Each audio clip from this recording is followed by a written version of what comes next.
what's up, baby? This is Deontay the Bronze Rumble Wilder. Make sure you tap into Black Authentic Truth for your latest news. It's great information, baby. Bomb Squad! Yeah. Right.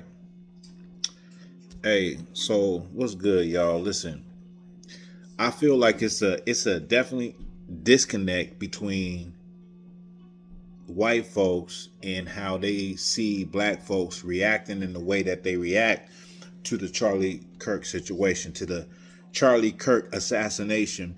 And you're probably wondering why black people have the response that they do. And so I'm going to help y'all out a little bit. I'm going to help people to understand why black people have the response that they have when it comes to the news of Charlie Kirk's assassination. Now, I want you to imagine that you are, or let's just imagine, and maybe there are some people in this that really do live this life. So you live in a totally different country. You've been seeing, or you know the history of black people and white people in America. You don't live in America, but you've seen the history. You understand. First, white people had black people enslaved.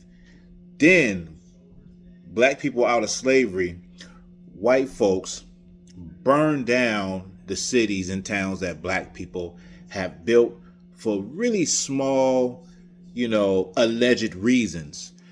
Then, what you see is the Jim Crow era, white faucet, black faucet, white laundromat, black laundromat, minstrel shows, white people playing black characters, black people in blackface. You see the lynchings, white mobs lynching black people indiscriminately, like a picnic, bringing out the whole family. You see the burnings, you see the church bombings, you see crosses burnt on lawns. You see the KKK. You see this treatment. You see the civil rights movement. You see the assassination of black leaders like Martin Luther King and Malcolm X. You witness all of these things of the history of black people, and you're looking from another country. You're looking afar, but you're a person that has compassion and you have empathy. I have to keep that in there. Then now as it moves on through the 60s, you see, the discrimination, the racial hatred. You see that United States government puts drugs in black communities. You see them try to destroy black communities and black organizations. And then moving further up, let's just say 2000 era, 2010, you see an influx of young black males being unalive, unarmed black males being unalive by white law enforcement. And you sit there and you've seen this whole thing play out. And then you see people like Charlie Kirk.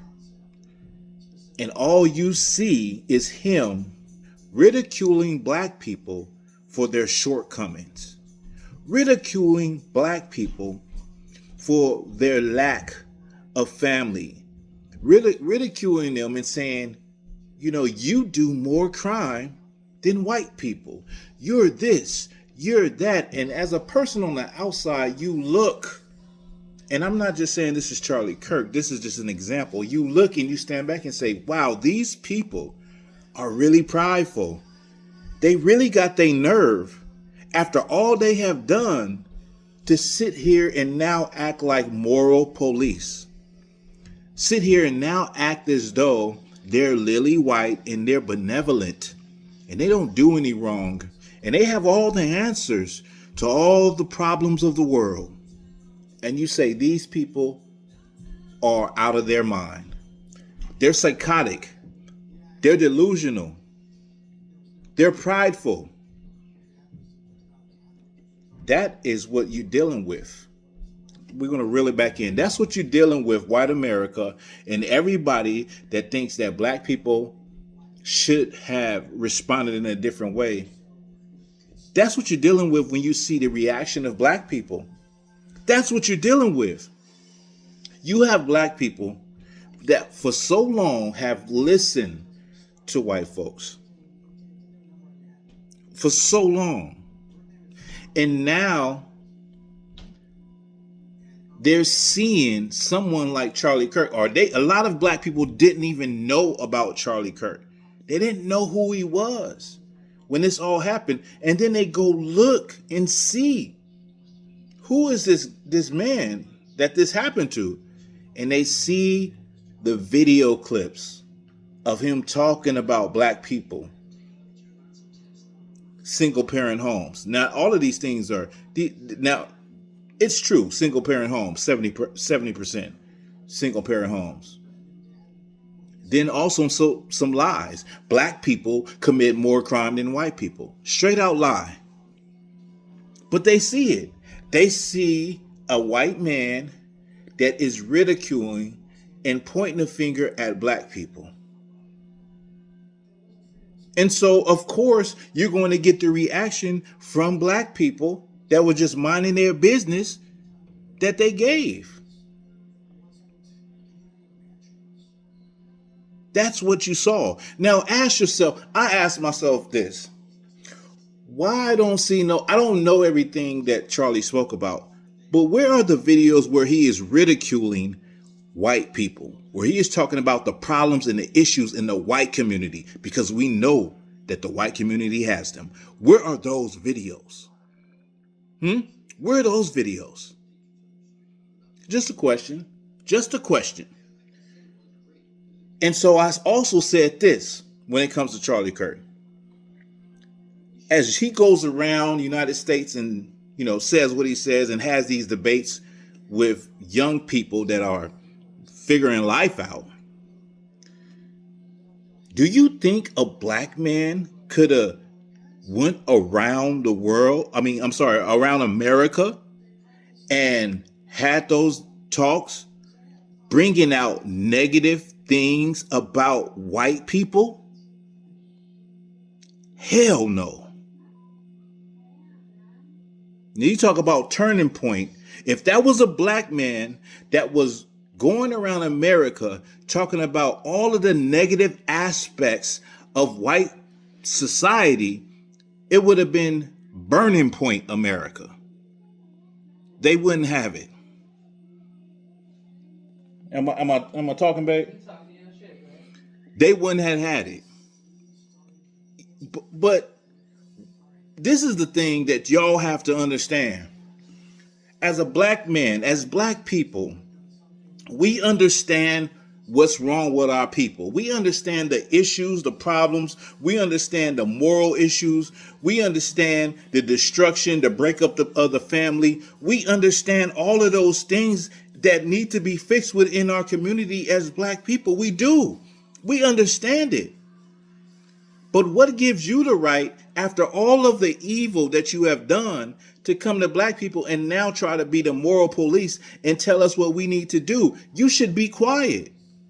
You should close your damn mouth. You should just be quiet. If anything, you should be more humble with the advice or suggestions that you want to give to black people in order for them to fix themselves. That's it. But really, the responsibility lies on black people. The responsibility lies on us. We know what we need. Black people are not stupid. We know righteousness from wickedness. We know good from bad. We know it.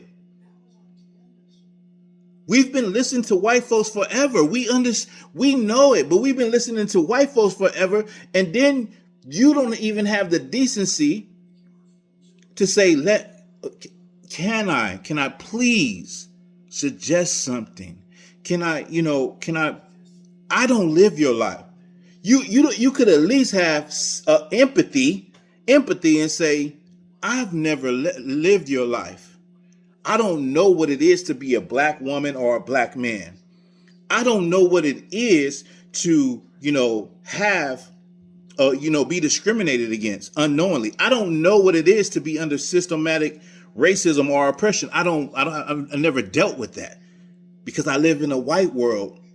I live in a world that was catered and built for me and then everybody else second. So I would just please, if I could I suggest something? That's not the attitude that black people saw when they seen those clips of Charlie Kirk. They didn't see that type of attitude.